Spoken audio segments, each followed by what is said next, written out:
Okay. This is a re-recording of an Emerald Conference 2020 presentation I gave at an Agilent seminar. So this is a topic that's going to cover a broad array of information regarding the cannabis genome. So there is some work here related to a preprint that we just published. We're going to go over some of that. There's also some work here that's not in the preprint that describes how to potentially breed for particular hemp genetics. Okay, so right now there are some USDA regs out there, and they're pretty challenging to address right now because they're very strict in terms of levels of THC. And we're finding that THC and THCA can be leaking from a lot of other cannabinoid synthase genes, and we're going to try and address how to track those genetically and what implications that has for pathogen response, because eliminating some of these genes means you eliminate some neighboring genes, which happen to be pathogen response genes in some of the cannabinoid genes. We're going to touch on that. But to give you some backstory here, this actually was a project that started a long time ago, a couple years ago, June 2018. Actually, we started this with a grant that we received for a cryptocurrency, and it actually was snowballed by a Foundation Medicine sequencing report for my father. And I explained some of this at a PacBio seminar at PAG back in January. When we're going through a bioinformatics seminar there.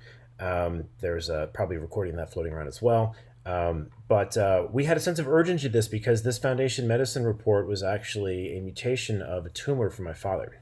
It was a prostate cancer that they biopsied. They sequenced the biopsy and found that he had a BRAF K601E variant. That's an amino acid position in the BRAF gene, and when you have that type of mutation, they recommend AKT inhibitors. There weren't any AKT inhibitors that Foundation Medicine was confident with. Of course, we Googled AKT inhibitors and cannabinoids, and up comes all types of hits on how cannabinoids are potent AKT inhibitors. And our father was interested in using those anyway due to the fact that they were addressing the nausea and the bone pain that nothing else seemed to touch. So we had a sense of urgency on this project, and that urgency was underscored in the manner in which we funded this. This is one reason why we truncate this long title into a speedweed as being an abbreviated version of all of this scientific mumbo-jumbo we have here in the title. But knowing we couldn't jump to NIH to get funding this quickly, we turned to a cryptocurrency known as Dash. Dash is a fork of Bitcoin, technically a fork of Litecoin, which forked off of Bitcoin, but nevertheless, its code base is very similar. The only thing they changed is they decided to create a treasury so that as the cryptocurrency grew and they issued more of these coins to the miners, they could reserve some of those coins into a treasury that people could vote on as to how to distribute those coins. Now, who votes? Well, there's another set of masternode owners in the network that if you hold 1,000 of these Dash in as a proof of stake of your ownership in the network, you get a dividend of I shouldn't say dividend. You get the ability to vote on these actual how you use this treasury. So the master nodes are responsible for helping distribute some of the coins and making sure that the InstaSend works, and they have to keep up a node that's fully functional and fast that can relay messages or transactions very quickly. So the masternode owners get some of the rewards, the block rewards, the miners get some of the block rewards, and then there's a treasury, and only the masternode owners can vote on the treasury. They have to have at least 1,000 Dash apiece. Anyway, long, complicated story. This cryptocurrency is interested in solving banking problems in various jurisdictions in the world, and one of the markets they're interested in is cannabis, and they figured having a really good cannabis reference is going to help with seed-to-sale tracking, and it's going to help with building a good blockchain for that industry. So they funded this. The crazy thing about getting crypto funded by Dash is that every month your funding can disappear. So we were granted a 5-month grant. It was probably roughly in the $70,000 or $80,000 range, but the currency is so volatile, it probably ended up being about a third of that by the time the project was over. We actually were funded a time period where the cryptocurrencies were going down quite a bit. So every single month, we had to refactor our plan as to how we're going to sequence this thing because the currency would change on us. And there's one month we nearly got voted off.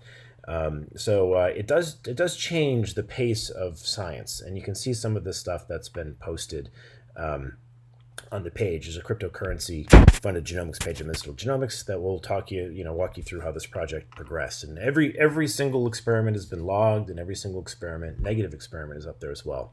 So all your embarrassments are online. Okay, so how do you get this published in 5 months? Well, it's really hard to. So what we did is we put it up on a preprint server and then invited people on the internet to review it. We put out a bounty, a $500 bounty for 3 reviewers to be selected based on their credentials. We put their credentials online so everyone can see that they're not our friends. And $500 upon completion if they completed the review in 7 days. All of them completed the review in 7 days, right? So this is a really fast way to get a review done. Some people call it bribing. We don't think so. We think there should actually be a price signal in peer review so that a market can develop and that really good reviewers will get paid more than bad reviewers, and that it would become a almost an industry or market for some people. So stipends like this actually give people priority to work on these things. And one of the reasons peer review is broken is that no one has a priority to do it well or to necessarily do it quickly. It's all done on charity right now. So this is a way to cut out some of the journals and just do preprints and bounties. But nevertheless, it's controversial, and we weren't going to end there. We just couldn't get this thing through a normal peer review process, let alone get the genome sequence in a 5-month time frame. So we opted to do this approach, and we have since followed up with the more traditional approach where we're taking that data and, of course, 42 more genomes and putting it through bioRxiv and in the traditional peer review process. So, okay, there's a lot more data in this, and this is the data that we're going to go over in this presentation. This actually represents an entire trio that we sequence. A trio is a sibling, a set of parents and their offspring. Okay, so mother, father, offspring. In this case, the mother and the father happen to be brothers, so it's an inbred trio, and the offspring is happens to be a male, and it ends up being, I think the offspring in this case is type 3 male. With that, we've got 5 tissues of IsoSeq also done on the Jamaican Lion mother. Okay, the strain that we're sequencing here, the cultivar, however you want to call it, is Jamaican Lion. The tissues that we're sequencing with IsoSeq, this is important to sequence RNA. In order for you to annotate the genome, you want to sequence the RNA from multiple tissues. Okay, now we chose to take approach using single molecule sequencing to read that RNA because single molecule sequencing reads the entire RNA piece in one go. You're not trying to assemble the answer of the transcript with a bunch of short reads. You just get one long read that goes across the entire RNA. And in fact, the reads are so long now, they lap the RNA multiple times. They turn these RNA molecules into circles, and the sequencer reads it like a gerbil on a wheel over and over again until it gets it right. So the best annotations in the world are done with IsoSeq right now. All right, that's the method of choice to annotate a plant genome. So we did it across 5 tissues. We did 4 tissues with a Methylation program or protocol known as EM-Seq from New England Biolabs. We then did 40 whole genome shotgun libraries on Illumina. These ones were barely amplified, and the reason we took exquisite care to keep low numbers of amplification cycles in these libraries is because we want to look at copy number variation. And if you start PCRing your libraries before sequencing, you lose resolution on copy number analysis, and we didn't want to do that. So all of these libraries have UMIs on them, which are these indices, almost like a DNA barcode that's put on, so that you can do molecule counting and detect PCR amplification bias. And you can also remove it. But you'll see in the paper, we didn't actually even need to use the UMIs. Just by using 3 cycles of PCR, there's a very, very uniform coverage across the genome. And we know that because we compare the coverage of this Illumina method to what we have from PacBio, which has almost no coverage bias. We have done some phased genomics work and some ONT. We're not going to touch on much of that in this presentation. We'll save that for a later one. That's a more complicated topic. All in all, this represents about 4 terabases of sequence. It's an NCBI. It's 40 times larger than any other cannabis submission that we can find. I'm certain that landmark number is going to change in time, as I've seen a lot of data getting queued up to go into NCBI. But nevertheless, it's a very large change in the landscape of cannabis sequence information that's now public. This is now public in the Koji genome browser. It's also public in NCBI. And you can read this paper here at bioRxiv. This is what we're going to be touching on. Okay, so a little bit about terminology. All right, so when you're sequencing genomes, there's a couple techniques that you can use, but there's 3 in general that you've probably heard the most about. You've probably heard about Illumina, often abbreviated as ILMN. There's Oxford Nanopore, and there's a couple different flavors of PacBio. There's PacBio Continuous Long Read, which is running the molecule as long as you can, not lapping it at all, and you have a much higher error rate that way. And then there's or PacBio CCS, which is a circular consensus sequencing. That's the gerbil wheel. That's when you run it over and over, getting it really high accuracy. And only recently could they do this on 20 kb molecules, and we're going to touch on some of that most recent data toward the end of this. That's what's known as HiFi sequencing. The graph here on the left is just demonstrating which techniques give you the most accurate genomes, and that's PB CCS. Hands down, this is the gold standard. Nothing touches it. There's exciting work coming out of Oxford Nanopore and Illumina, but they don't have the accuracy yet, and so they can be a bit challenging for assembling plant genomes. They can help scaffold, though. They may play a role in scaffolding some of the contigs together. Okay, we're going to touch on a few of those things going forward. Okay, so here the methylation maps and the messenger RNA maps were done off of these 5 tissues. The roots didn't seem to want to cooperate with us for the methylation map, but we did manage to get some RNA out of the roots for sequencing. And a couple, interesting stories. Here's the edestin gene that you can see across multiple different tissues having different methylation patterns. And this makes sense because the edestin gene gets turned on when you make seeds. This is the protein that makes hemp seeds so nutritious. This is the protein we need to understand if we want to feed the world. This is a really important gene in cannabis that you barely hear spoken about. But you can see we have RNA transcript differences over here that are tissue specific, and we also have different methylation patterns. And why do we care? Well, methylation is a sign that genes are getting turned off. When things are hypomethylated or red, when they, hypermethylated when they're red, hyper meaning having lots of methylation patterns, it silences transcription and then you don't get RNA out of it. When things are unmethylated, it begins to turn on transcription and you end up getting RNA off of it. So methylation is involved in turning genes on and off. And so it's always good to see correlations between the methylation patterns and the promoters of genes and the RNA transcription that's coming off of it. Okay, so a bit about RNA. So we take these molecules of RNA and we clone them into a circle, or we put what are known as smart bells on them, which makes a double-stranded DNA, and then you put smart bells or DNA loops in the end of it. So when the polymerase latches on with a primer, it starts lapping this molecule, peeling it apart, and running around and around in a circle. This is known as circular consensus sequencing. And the RNA molecules are getting 50 to 100 laps now. This is run on a sequencer that had remarkable read lengths. And as a result, we could lap these things so many times that we're getting Q30, Q40 DNA. That means DNA sequence that has 1 in 1,000, 1 in 10,000 error rate. Here's the size of the RNA that we got out of tissues, and then you can see the number of genes that were discovered in the process. What we call these high-quality isoforms. So any given gene can actually make multiple isoforms because genes have introns and extrons, and those can get shuffled in various ways when it makes an RNA. The RNA can choose to read every single exon in the gene, and then afterwards it may get spliced by the cell where it rips a couple exons out or skips a couple exons and shuffles them around. But that all happens in splicing the RNA. So when you start reading RNA molecules, you see all of the isoforms from a given gene. And on average, there's probably about 3 isoforms per gene. This is just demonstrating that if you look at this curve here, based on the number of isoforms, the number of reads, as we sequence more reads, we begin to saturate the isoform discovery. But you will notice that this is not yet saturated for many tissues. So I would expect if we double down on sequencing here or sequence some more tissues, we'll discover more genes than what we're going to describe here. But this is one of the first surveys. So the female genomes had over 27,000 genes. The exome's larger than human. That's up at almost 44 megabase exome.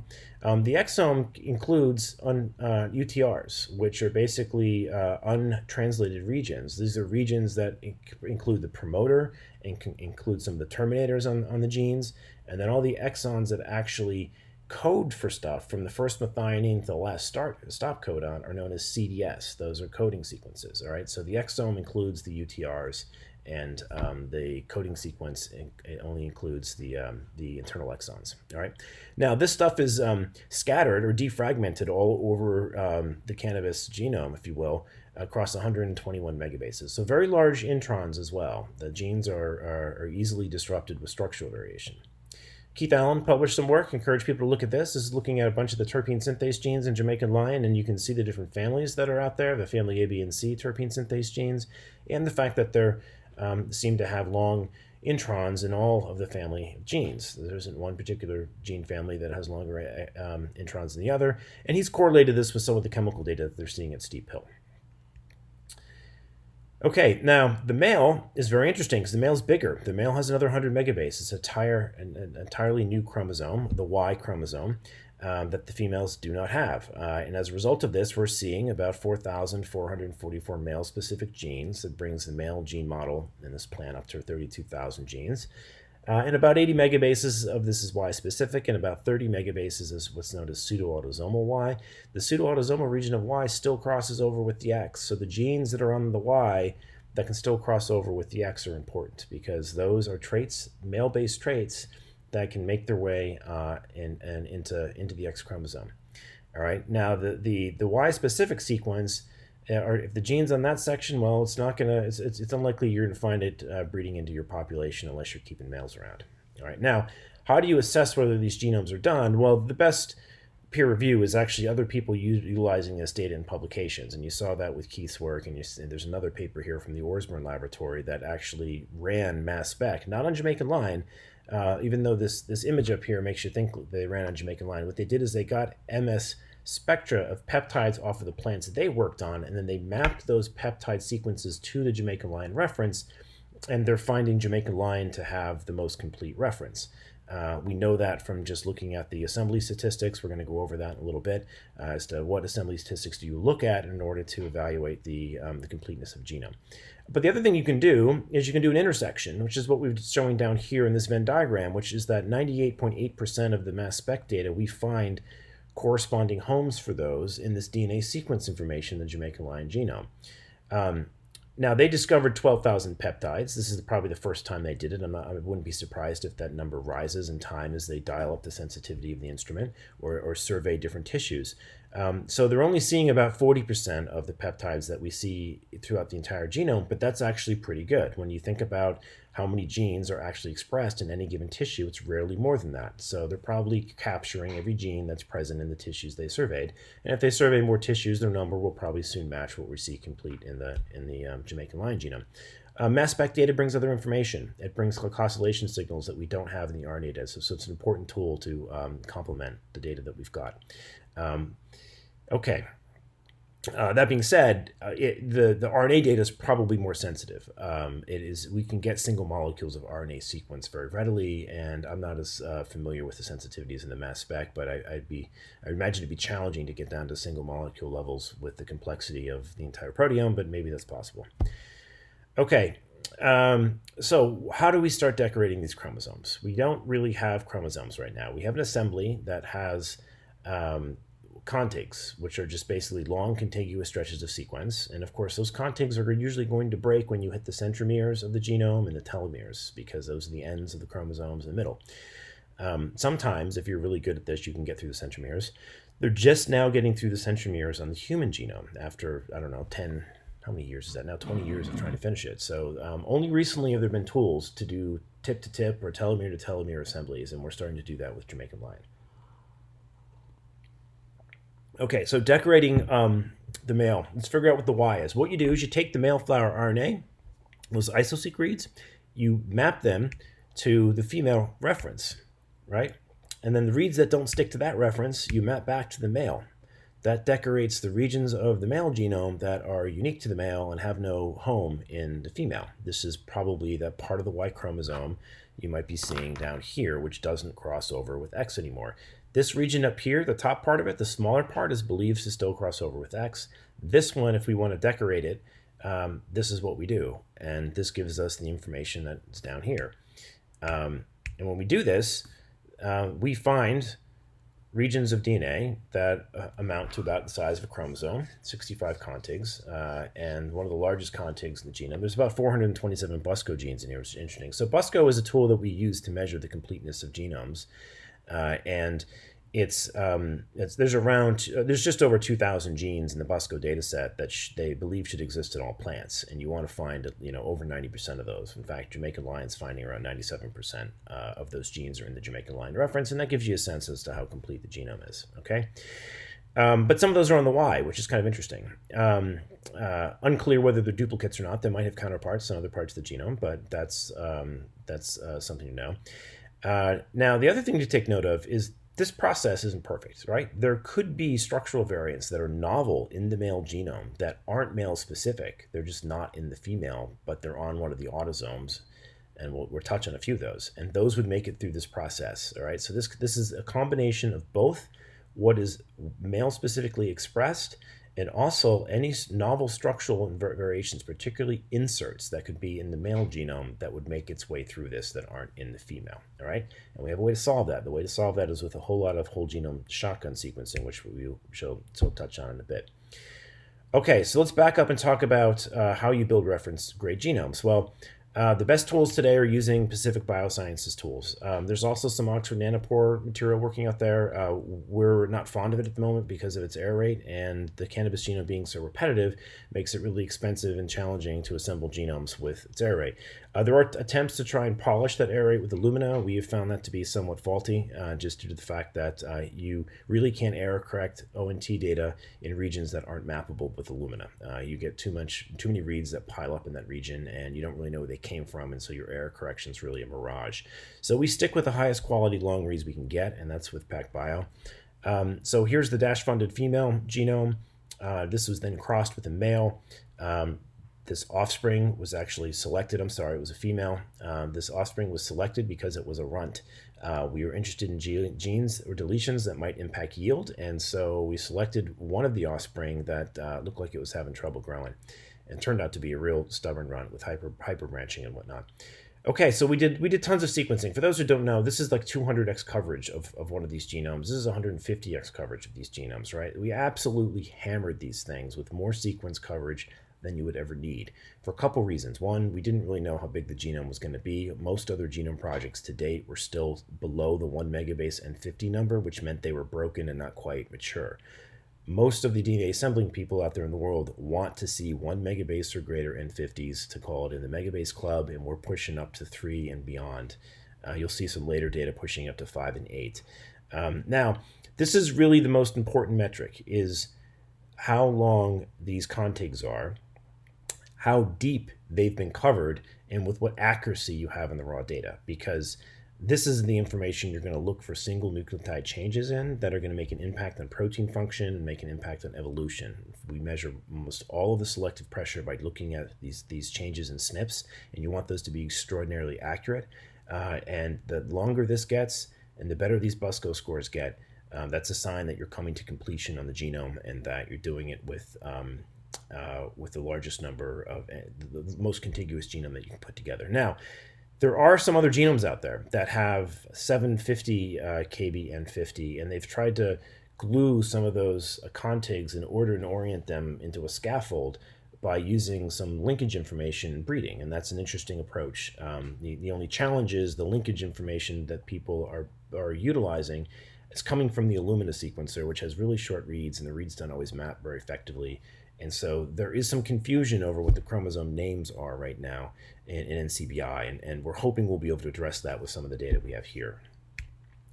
Okay, so in addition to doing that trio with PacBio, we then busted out an Illumina sequencer and sequenced another 40 genomes. And in that 40 genomes was the rest of the family.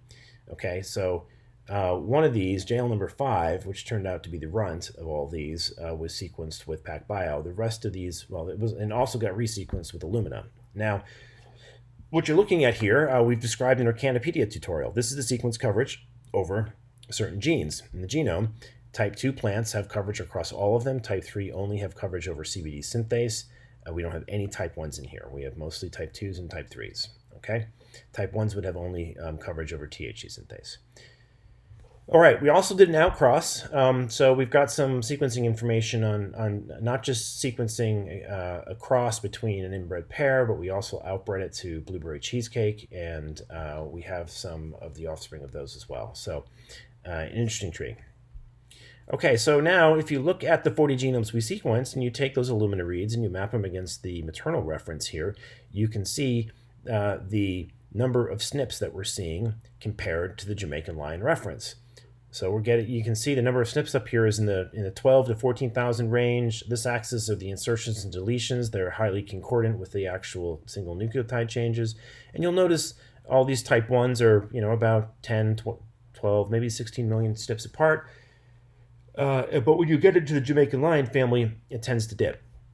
And that's because these are all closely related. So, of course, they have more similar genomes to their parents than they do to anything else. And so these map out of really producing very few SNPs. All in all, we ended up with about 58 million variants in here. These are all mapped with Dragon and Parabricks, two different tools for doing hardware acceleration for sequencing mapping. And we kept these all down below 5 cycles of PCR with, as we mentioned before. So when you have those PCR cycles done at a really low number of cycles, you can count on the coverage information in the sequencing to give you patterns of deletions and insertions, what we call copy number variations, or CNVs. And what you're looking at here is a collection of all the cannabinoid synthase genes. I'm not going to say all, but the ones that we've curated to believe matter. And of course, these are all the ones we found in the reference, the Jamaican Lion reference, okay? If you do another reference like CBDRX or Purple Kush, they might have other cannabinoid synthase genes we don't have, right? I mean, just take a look at this map. You'd be a fool not to think that, because even looking at this through the lens of Jamaican Lion, all these blue areas are lines, cannabis varietals, that have deletions in certain core genes that are certain cannabinoid synthase genes. So all this blue space you see is just gone. Cannabinoid synthase genes that aren't in those genomes. The red ones have 2 copies, and the purple stuff are haploid there. They have like a single copy, okay? So their mother genome might have the deletion there, but their father genome has it. So you can see there's a tremendous amount of copy number change here over these genes, and so we'd be a little bit naive to think that if we surveyed other cannabis genomes, that there might not be a longer set of these genes, that the Jamaican lion genome is actually missing a few that we don't know about. All right, this is the reason why we believe it's important to do a pan genome, because when you view all these genomes through a single lens of Jamaican lion, you're only going to see all the genes that are in Jamaican lion in the other genomes, but you're not going to see the gene content that is novel to the other genomes that Jamaican lion doesn't have, okay? And that's a very big number is what we're anticipating, and we'll show you that in a slide or two forward when we look at structural variations, which are a similar form of variation. Okay, on the right-hand side are 82 different genes involved in pathogen response. These are chitinases, thaumatin-like proteins, or TLPs, you'll hear us call them for short, and then MLO, which is a mildew loci that's been tracked down in hops. Why did we pick these? Well, these are just genes in the literature that we, families of genes in the literature that we know have been tied to powdery mildew resistance in hops. And we did have some powdery mildew resistance information from a couple of the growers. The green lines down here are powdery mildew resistant, and the pink ones aren't. And of course, what do you see as in a heat map like this? You get a little bit of a correlation that all the samples over here seem to have a pattern that's different than the ones over here, and maybe that is what is driving powdery mildew resistance in these. So it's a whim. It could be that all of these samples are Jamaican lion. Not all of them, but a lot of them are, and that they just happen to have a shared ancestry, and that this pattern of different TLPs and MLOs is just an artifact of their ancestry and has nothing to do with resistance. Well, what was really interesting to us is that a few of these samples that proven to be extraordinarily powdery mildew resistant and aren't related to Jamaican lion have a copy number amplification on some chitinases. And likewise, there is a thaumatin-like protein that has been amplified in these as well. And I can't see this very clearly here, but we'll show you which one that is going forward. But we took a couple of these genes that were amplified and seemed to have the most extreme copy number changes and cloned them. And the way you do this is you run a PCA analysis. I don't have the PCA in here, but if you run a PCA analysis on this, the genes that stick out as having the most signature in the PCA analysis are what we chose to clone and to express. Now, you also want to look upstream, right? So the cannabinoid precursor genes are probably playing a role in the magnitude of cannabinoids. They're not going to dictate whether you make CBD or THC, but that might dictate how much you make. And there have been previous copy number amplifications that have been described by John Page on AAA1, and we might have some of that here in this if I read this correctly. And there's a couple other ones that have deletions. So we're keeping an eye on some of the precursors that may be involved in modulating the amount of cannabinoids. And the other thing we're looking at are the trichome birefringent genes, which may be playing a role in trichome development, shape, or size. But we don't know. We're just kind of looking for there's a lot of consistency in here in this part, but then you get down here and some of these genes look like they might be differentially modulated or have different copy number and maybe playing a role in trichomes. So there's just a really rich set of information here, and we by no means have we thoroughly mined this data set. We've put it public because we think having millions of eyes look at this is going to be more productive than having it rust between our own servers. That being said, we did comb through the RNA data to try and hunt down which of these genes should be cloned. I mentioned before we did a PCA analysis that populated a couple candidates. After we had those candidate genes, we asked the same question as well: are those same candidate genes that the PCA pulled out from a copy number standpoint in the genome, do they also have a lot of RNA being expressed?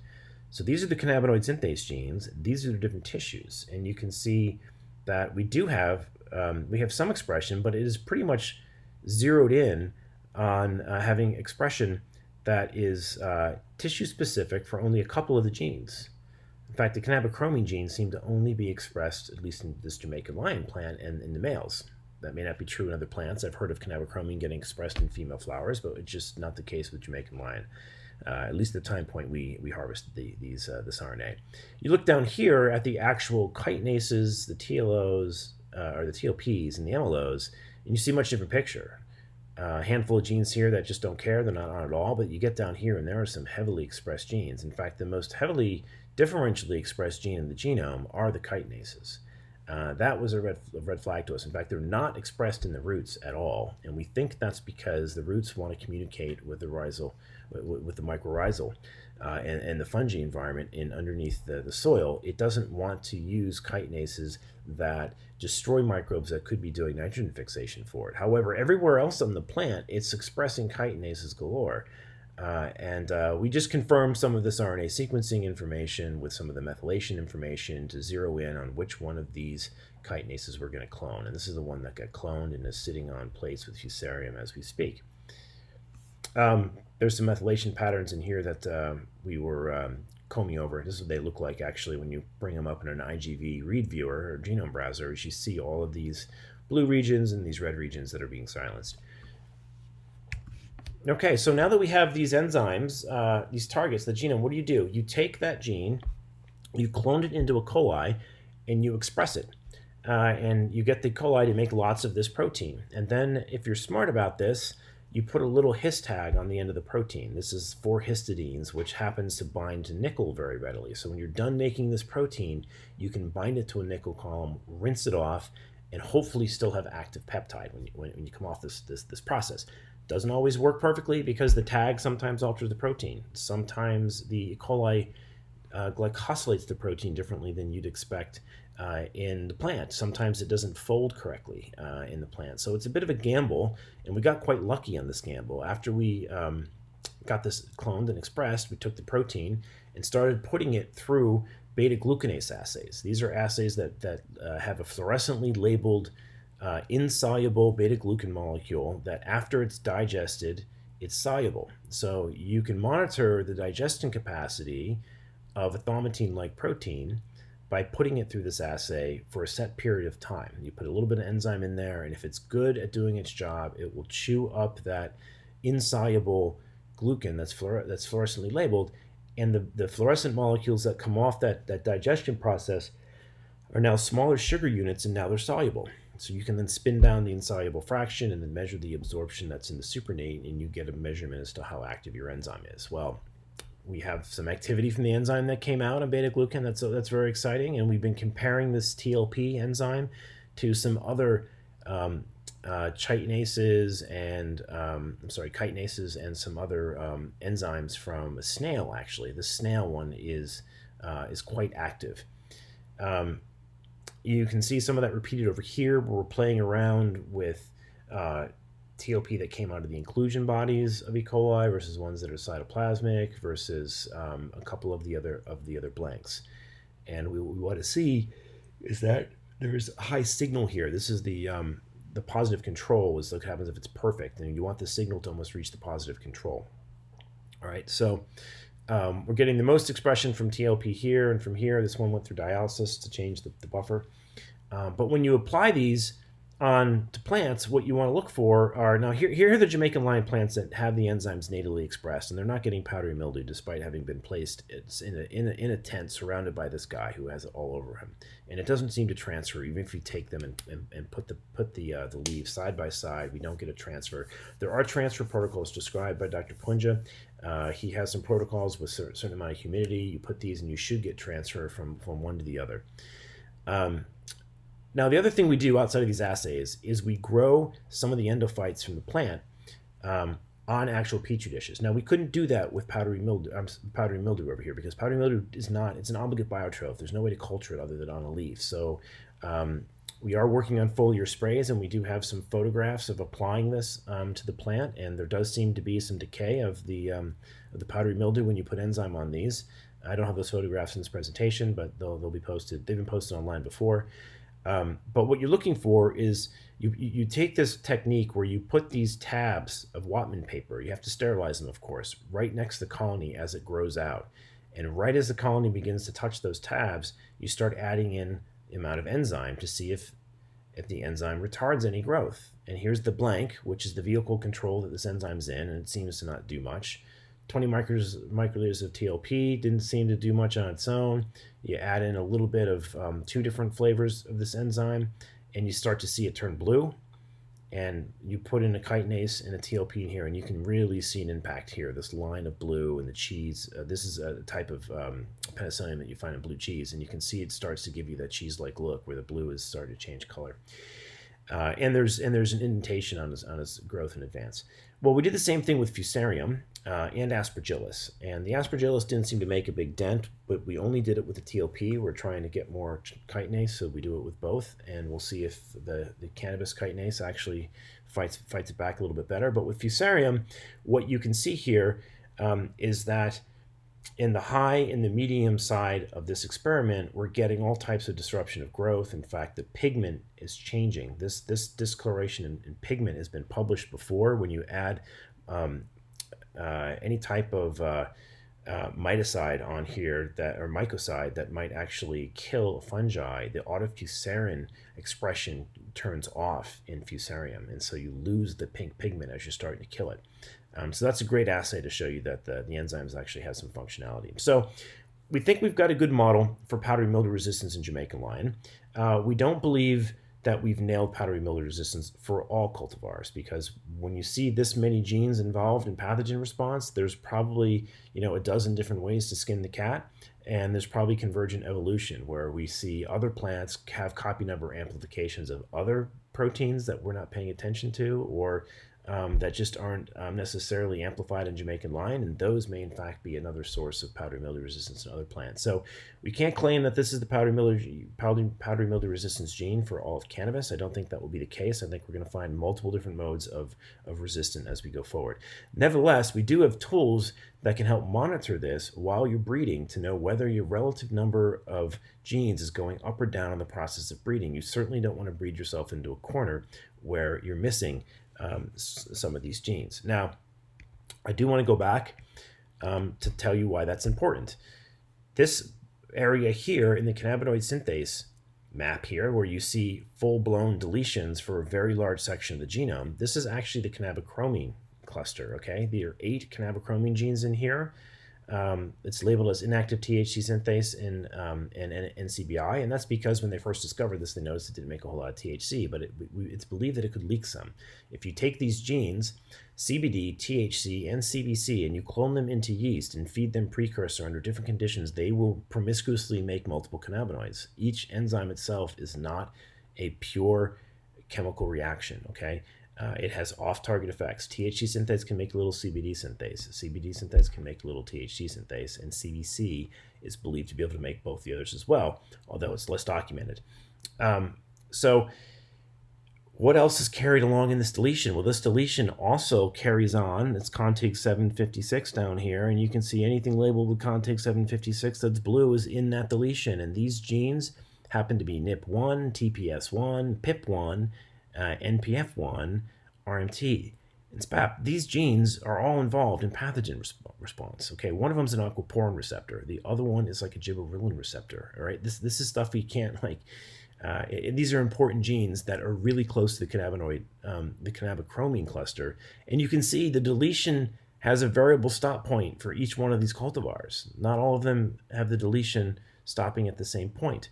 So there's some heterogeneity in the 3' end of this deletion that you might want to track, because it's very easy for you to breed for a cannabichromine deleted plant if you want to lower some THC levels in maybe your type 3 plants. You just search for one that doesn't have this and cross it, and if it's a type 3 plant and you cross to cross, you'll be okay.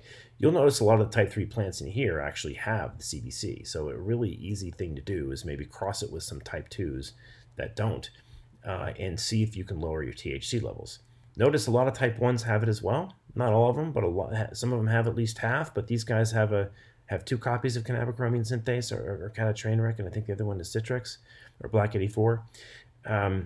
So we see them more in the hemp lines than in necessarily the THC lines, but these full-blown deletions are homozygous deletions are really a sight to see.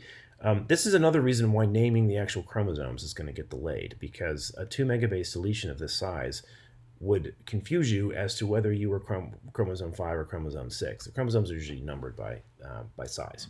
Okay. If one of your chromosomes happens to have a 2 megabase deletion, well, it's going to confuse you as to whether it's a chromosome of similar size. Okay, so pathogen response in cannabinoids, these are important gene copy number events to monitor in your plants. I'd recommend you sequence your parent line so you know what you have, and then you can probably Illumina sequence and even maybe do panel sequencing or SNP chips on the offspring to lower costs. But you probably want your parents done at whole genome scale so you know what you're dealing with and you know what cards you've been dealt. Okay, now let's get on to the real hairy part of the presentation. So one thing you can do with these very long reads is you can begin to ask between a trio, how many structural variations do I have? How many times do I have a long read from the sibling or from the offspring that looks like it's got a large deletion or a large insertion in it? These are called structural variants. Now, structural variants sometimes can also be a little bit different than a copy number variant, although a copy number variant is a subclass of a structural variation. Copy number events tend to increase or decrease the copy number of the DNA. There are such things as balanced translocations and inversions in the genome, where you know 2 chromosome tips swap. Copy hasn't changed, but their structure has. Same thing is true with a balanced deletion or an inversion where something just flips on you. Copy number hasn't changed, but its order and orientation in the genome has, okay? Those structural variants are a larger class where CNVs are just a subset of them, all right? So when we do this, we see 17,000 heterozygous deletions and 9,000 homozygous deletions in the male flower, and the offspring has even more. So this is actually a tremendous amount of variation that we're seeing. In fact, it looks to be like it's over 1/8 of the genome and includes some Busco genes.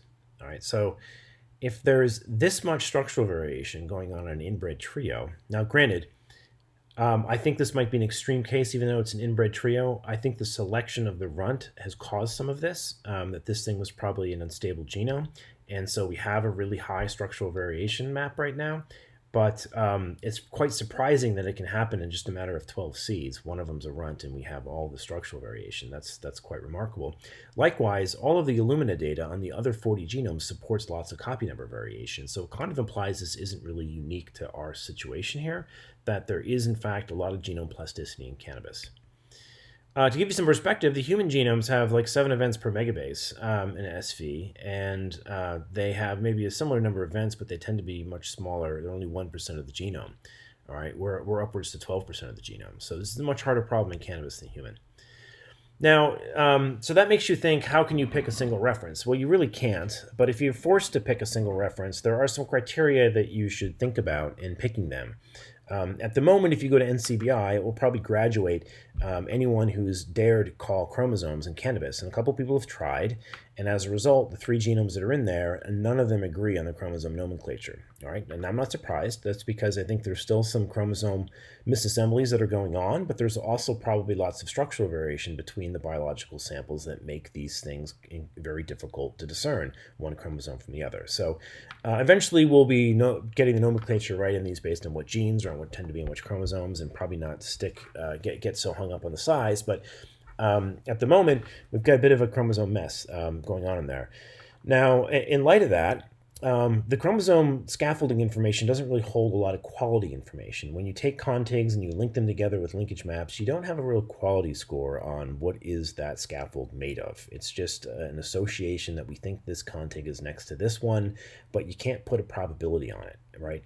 Whereas the sequencing information itself, you have quality scores at every single base that you can put a probability of correctness on. So that's the underlying data that's most important, and you want to make sure that that data is the most contiguous as possible.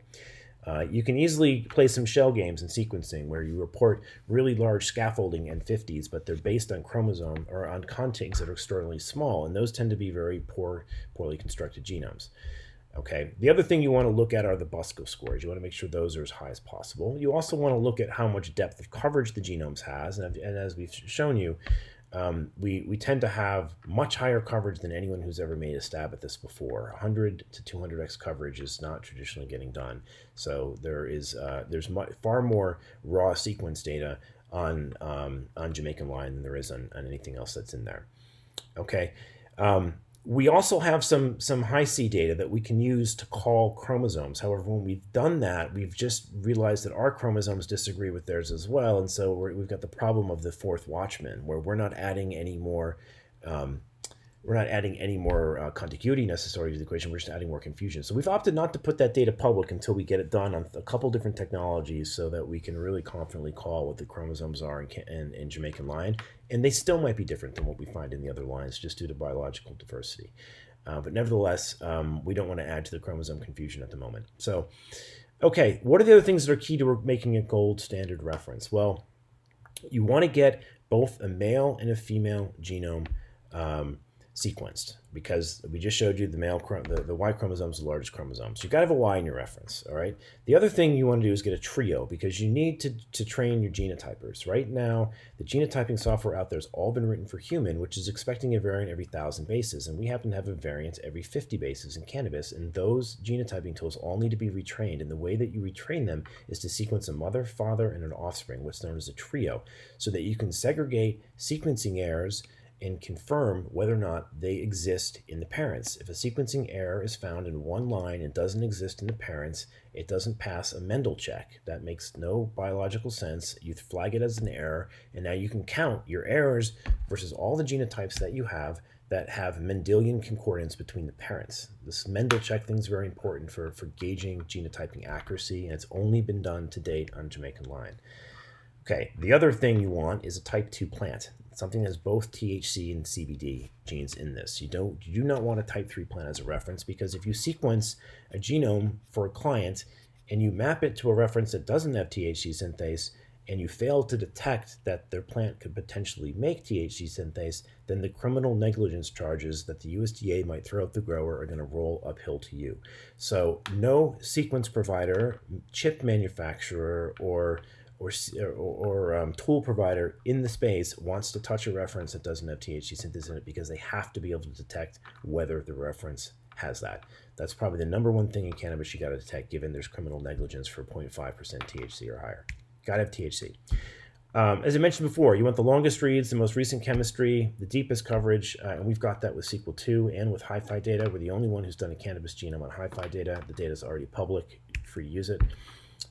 You also want to get your RNA annotation from the same genome that you assembled. Many of the other genomes out there are taking RNA sequencing from other plants and applying it to theirs to call the genes. That's noisier. You get different SNPs involved, you get different structural variations involved, and it's harder to do gene annotation with a different organisms or different plants' RNA. It's really much better to get it from the plant that you sequence the genome from, and we have that with Jamaican Lion. We've got methylation information, and on top of that, more cannabis data is mapped to Jamaican Lion than any other cultivar. There are 47 whole genome shotguns now in the Koji genome browser with BAM files. That's after mapping, so you don't have to remap the data. And we've also loaded over 50 strain seqs in there, and there's another 300 on their way. This has 2 genomes that are certified in Koji, the male and the father, the mother and the father, and the offspring's up there as well. So there's a trio up there in Koji for you to work with. Okay, now let's go beyond this. Let's actually take this to doing better assemblies. So since we put all this data out, this is stepping into stuff that we haven't completely published yet. Although the data is public for you to use, it's not been put into a paper yet. This is what's known as a Can Assemblathon. Something happened this year that was a bit of a paradigm shift in DNA sequencing. All right, PacBio finally got the read lengths out to 180 kb, which meant that they could lap a 20 kb molecule 9 times, and in doing so, they can get Q30 data on 20 kb molecules. No one's ever had that before, and that completely changes the way that you write DNA assemblers. And so all the leading DNA assembly people in the world realized this and immediately rewrote their assemblers. 3 new assemblers came out this year. We have something called HiASM from Heng Li at the Broad. He's one of the more prominent software authors for a lot of the stuff in the field. He wrote BWA and a variety of great tools. Sergey Korin wrote Canoe, which is one of the more popular DNA assemblers out there. He rewrote that specifically to handle PacBio's new data format because he was so excited about it. Greg Conception at PacBio has also re-rigged the Falcon assembler to better handle this data. And Jason Chen, who was a former author of the Falcon assembler, rewrote an algorithm altogether called the Peregrine assembler that takes a completely different assembly approach, knowing it has accurate data. And you're going to see some of that. It's quite remarkable. So what you're seeing here is just different stringencies applied in the assembly to try to phase the genome. You can start to peel the mother, and when you do an assembly like this, all of the reads from your genome get assembled, and your mother and father reads, sometimes for the same chromosome, get stuck together. They get collapsed. And the job at the end of assembly is to phase those or split them apart into mother and father lines. And that can be challenging if the mother and the father genome are so similar that there's no differences upon which to split them, or if they're hyperpolymorphic, they easily separate into 2 unique pieces of sequence. All right. So in order to do this, you set different stringencies this is called the minimum percent identity, to actually purge and split these haplotags. And this is just Greg doing 8 different, or what was it, 1, 2, 3, 4, 5, 6, 7, 8, 9 different assemblies on Falcon. There's a ton of compute power put into this slide to give us different types of assemblies. You can see some of the ones like the 99.9% purged are giving us 6 meg and 50s, and you can measure the amount of duplicated genes that you see in the BUSCO score to get a sense of how well you're purging a lot of these genes and how well you're splitting the assembly. But anyway, this was all done on what is known as HiFi. This is the latest chemistry from PacBio. We got early access to it, and they did a single flow cell and got 400 gig of sequence out of a single flow cell, 180 kb and 50 reads, and we gave it 20 kb molecules, so we got 30 gig of CCS data. This is about 30x coverage across the genome. Now, what's different about this is now that you have really accurate reads, you can play some games. You don't have to do an n-squared assembly where you map every single read against every other read. You can do something that's known as a paired shimmering approach, which I'll leave you to go to Jason Chin's work on the Peregrine assemblers to how this thing works. But because this algorithm scales not n-squared, but n times the coverage squared, you can actually pull this off in a home computer. So I was able to assemble this genome on my home computer in 7 hours. I've never been able to assemble a cannabis genome on a home computer. He pulled it off in much less time. He's got a better computer than I do. Here's an example, 30 gig going in. This is HiFi data again. This is the most recent PacBio data off of their Sequel 2. He assembles this in 71 minutes, ends up with a record-breaking 4 megabase and 50. It's the best one we've ever seen to date. And he tunes it a little bit further and pushes it out to 8 megabase with BUSCO scores over 97%, 71-minute assembly. All right, this is a remarkable time to assemble. Normally, these things take a week or 2 on a 500 CPU cluster with a terabase of RAM.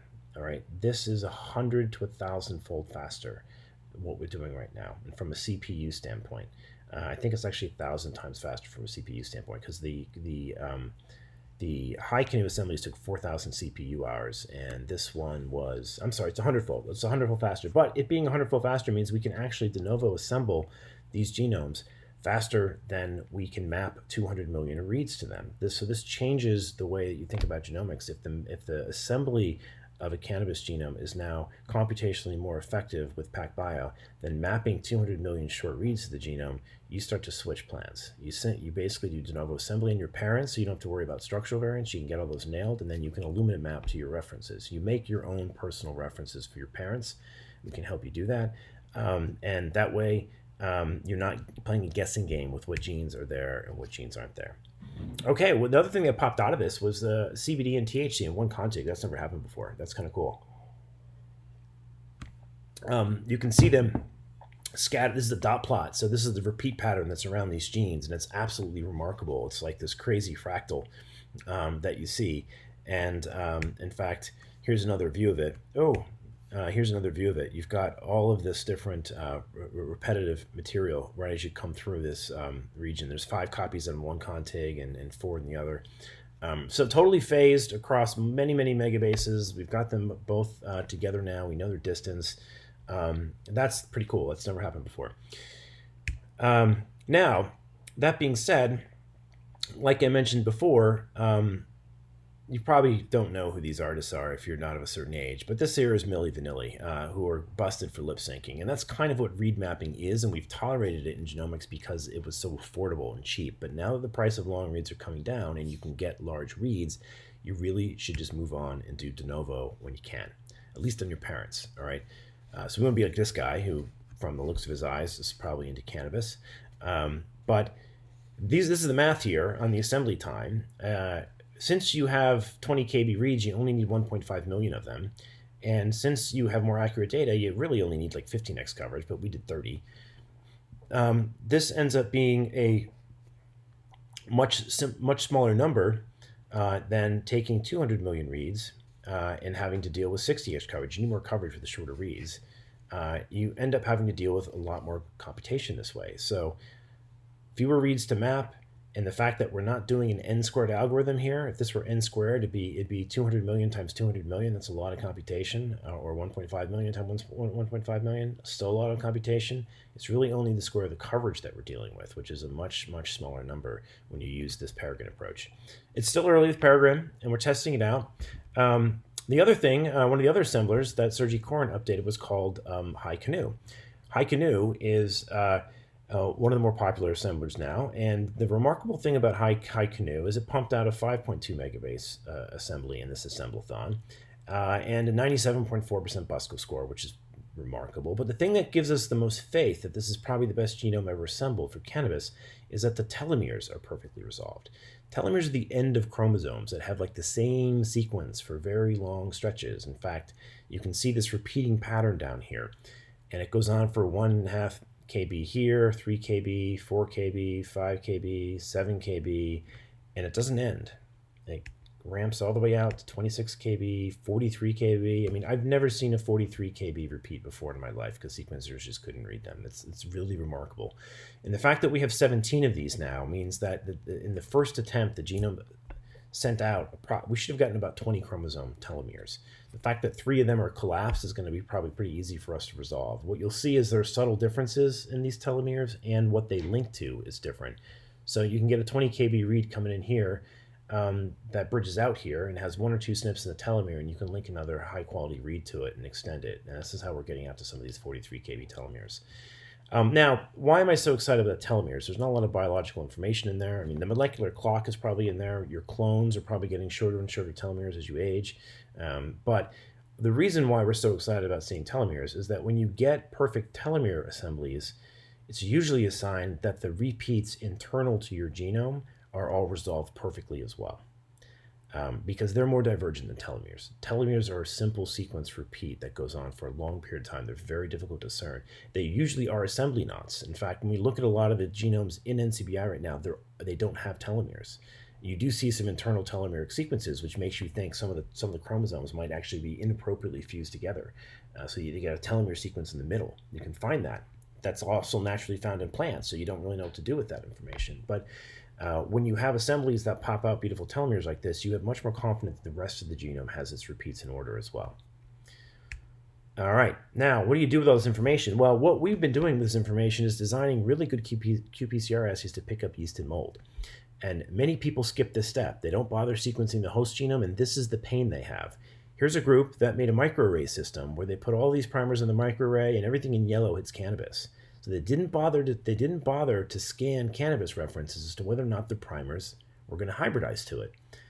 Imager calibration, negative control hits it. All right. Aspergillus flavus, Niger, these things have some homology. Now, it's not the whole probe, but it's long enough of a sequence of the probe to probably interfere a little bit. Some other PCR primers that amplify the material have these problems too. They filed 6 patents in 2018 on this. They've since told us that they no longer use these primers. So they spent more money on attorneys making bogus patents than they could have spent on sequencing the genome. Likewise, you can look at another set of primers that came out of a group in Europe. And this group is pivoting also into the space in the food industry where they've never had to worry about a cannabis background and are just kind of arrogantly plowing in, assuming they don't have problems. And lo and behold, you sequence some of the amplicons that come off of their total yeast and mold primers, and what do you hit? You hit cannabis 28S ribosomal DNA. Well, that's not going to work. That means there are cannabis plants out there that your primers amplify, and you're always going to be failing someone for some level of yeast and mold.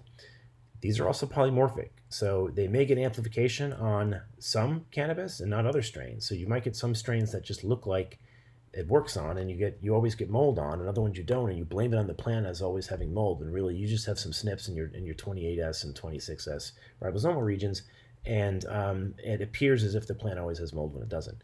The other thing you shouldn't hit with yeast and mold primers are insects. This insect in particular is a spider mite. So if your primers hit spider mites, you're going to fail a lot of stuff that doesn't have mold, that you think has mold because it's hitting spider mites. Spider mites are gross. I don't want them on cannabis either, but your test should be accurate. It shouldn't hit stuff. If it hits insects, God knows what else it hits, right? It's going to fail for a lot of other material that's not on the fail list. Now, with this, we can also go through Cannapedia. I already have some videos on Cannapedia, so I'm going to plow through this because you can review some of the Cannapedia information in the Cannapedia tutorial. But I do want to point out this promiscuous DNA or THC synthase thing that's going on here. Here's a type 4 plant. THC CBD knockout, still has THC, still has THCA, still has cannabichromene. We don't have the sequence of this plant, but I wouldn't be surprised if this has a cannabichromene cluster and might be leaking. It doesn't have a CBD gene, so this THC is not coming from CBD synthase. None detected. All right, so that's why you want to be paying attention to what types of genes you have in your genome. And also read this paper. Zerbel's a great paper where they clone these genes and they demonstrate they can make different cannabinoids under different conditions. And they actually chart out all the different point mutations in the gene that start to change these ratios. We track those in those types of variants in Cannapedia. And this is what you want to look for. This is a variation map across THC synthase, and here's one across CBD synthase. Never mind this. This is an error that the thing burped up in annotation. It doesn't actually have introns in CBD synthase. But nevertheless, these are all the different SNPs that we found, and those SNPs you want to do is correlate them with the ones that they found as causing a decrease in function, and that may help your breeding program. Now, our current strain-seq panel does in fact hit CBD synthase, or I'm sorry, CBC synthase. It also hits CBD and THC synthase. This is 323 different strain-seq samples.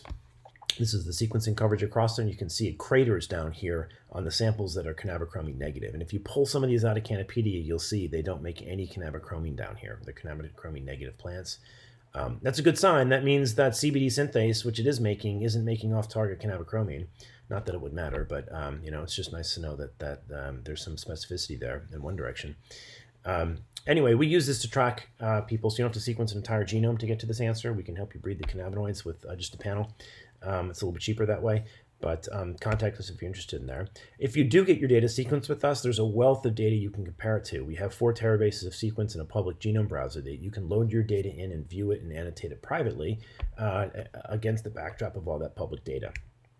And it's great information like this in here. This is actually what you're looking at are the different exons that you're seeing there in pink with the lines connecting them. And so you can actually look at alternative splice signals that you have. They're not really any present here, maybe that one. But you can see the different RNA that's getting expressed in different regions of the genome, and it gives you information on how much you actually have per tissue, which is kind of informative. And you can make other tools. We do have a 16 SNP panel that you can use to do seed to cell tracking with. It gives you enough information that you can pin down a strain in a gross ballpark, and this actually feeds right into Cannapedia because we have 6,500 SNPs in there across all of the strains that we aggressively monitor, and these 16 key into that so that we can plug into Cannapedia from here, and we can also read the BT/BD allele and the XY marker off that assay.